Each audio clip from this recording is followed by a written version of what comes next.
Hello, hello mga busing, mga madam, kumusta po kayong lahat? Kumusta dyan sa Pilipinas? At sa buong mundo, kundi sa buong mundo. At magandang umaga dyan sa inyo sa Pilipinas.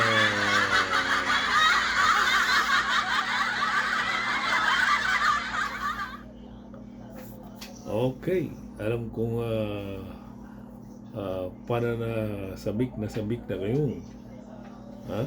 Sabik na kayong paghihintay sa ikasampung impeachment trial ni Sara Duterte.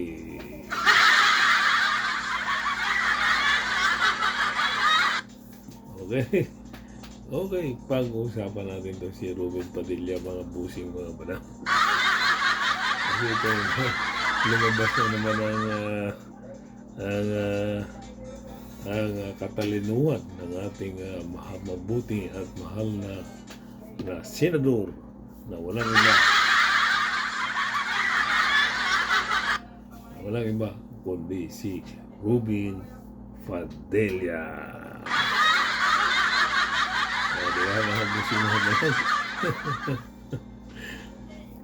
Ayon po sa kanyang talumpati, okay? Unang talumpati niya doon sa Senado opening day ng Senado ay yung question niya ang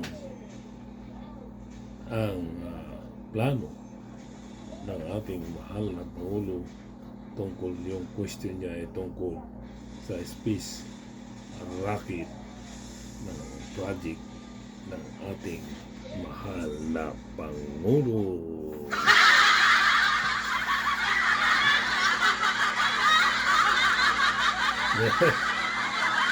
Talaga naman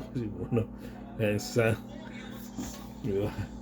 Ang sabi ni Ruben Padilla, mga busing, mga madam, bakit daw sa sunod na taon, bakit daw yun unahin yung space rocket ng ating mahal na Pangulo yung project? Marami namang ibang pwedeng gawin, hindi lang sa space rocket, pwede naman tayo gumawa ng bullet train.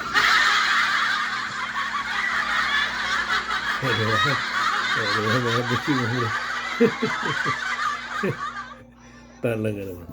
Ang sabi na ni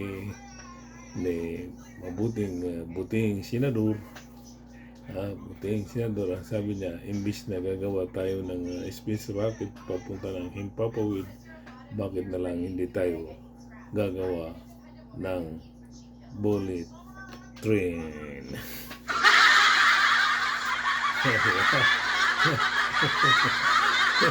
Talaga naman ito si Ruben Padilla, talaga lumalabas talaga yung katalinuhan niya di ba?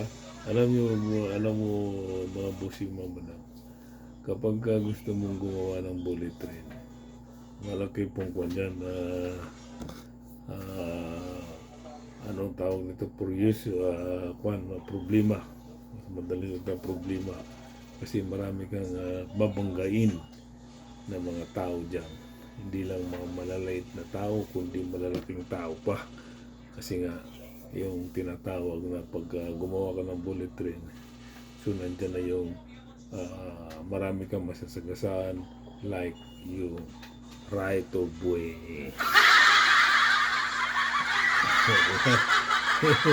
Kasi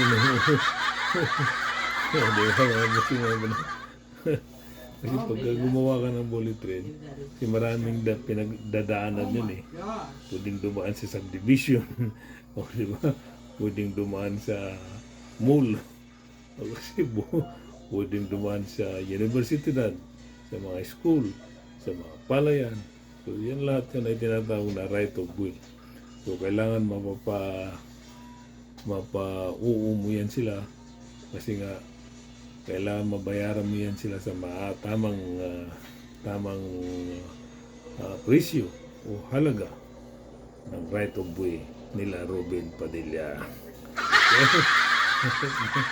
Ganun lang kasimple. Di ba, Robin? Ngayon, dahil gusto mo magkaroon ng bullet train, bago ka gumawa ng bullet train, Robin Padilla, okay? Kailangan gumawa ka na muna ng nuclear plant. Yung nuclear power kasi yung nuclear power plant yan ay nagsusupply ng kuryente doon sa bullet train na gusto mong mangyari, Robin Padilla. Diba? Ngayon Robin Padilla, okay? Bago ka puputak dyan sa Senado, dapat, okay, bago mo sinabi dyan sa Senado, dapat naka-ready na yung mga file o gagawa ka ng batas para dyan sa bullet train mo, Robin Padilla. Okay?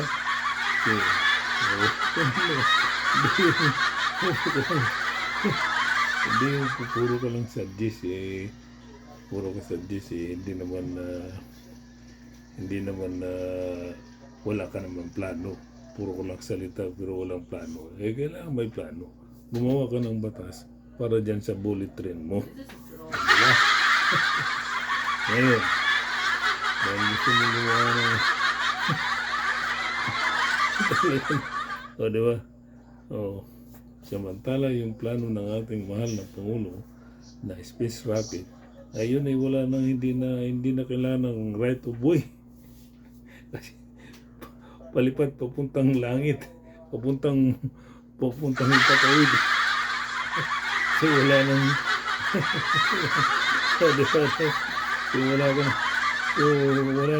kaya nga matalino ang ating mahal na Pangulo. So hindi na kailangan ng right of way, wala nang masasagasaan kasi ang rocket ay lilipad papunta sa taas. Samantala ang bullet train dadaan sa lupa. So di ba? Ganun lang kasi.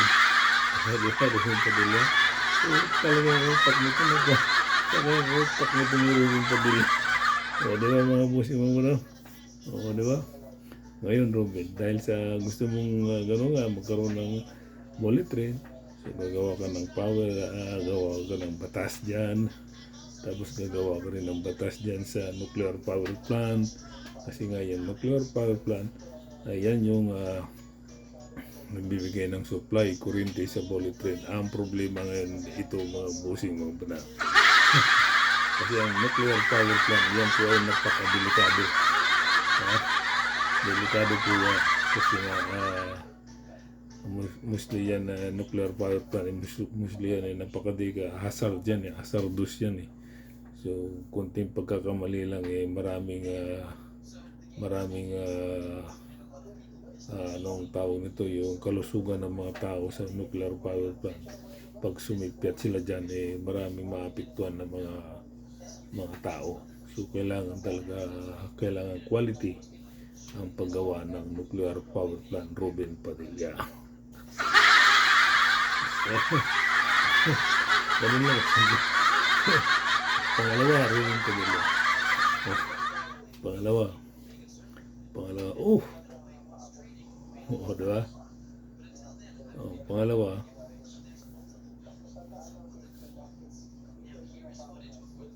Okay? Ang pangalawa, Robin Padilla, okay? Pangalawa, kailangan yung mga tao, mapauwo mo sila sa right of way, mabayaran mo sila ng maayos, Robin Padilla. Gagastos ka naman ng billion dyan. Billion. O di doon mo na lang itutok doon sa space rocket ni Pangulong Marcos. Wala ka pang babayaran sa right of way. Kasi yung rocket lilipad lang papuntang langit. Punta. utak talaga na gumigilid. Utak bulinaw talaga. Wala talagang utak. Utak bulinaw talaga. Pero yung mo masasagasaan mo yung mga ospital. Kung sasagasaan mo yung ospital, siyempre, bullet train yan. Kung ang daanan papuntang school, masasagasaan mo yun. Kung ang daanan niya papuntang mall, di masasagasaan mo rin yun.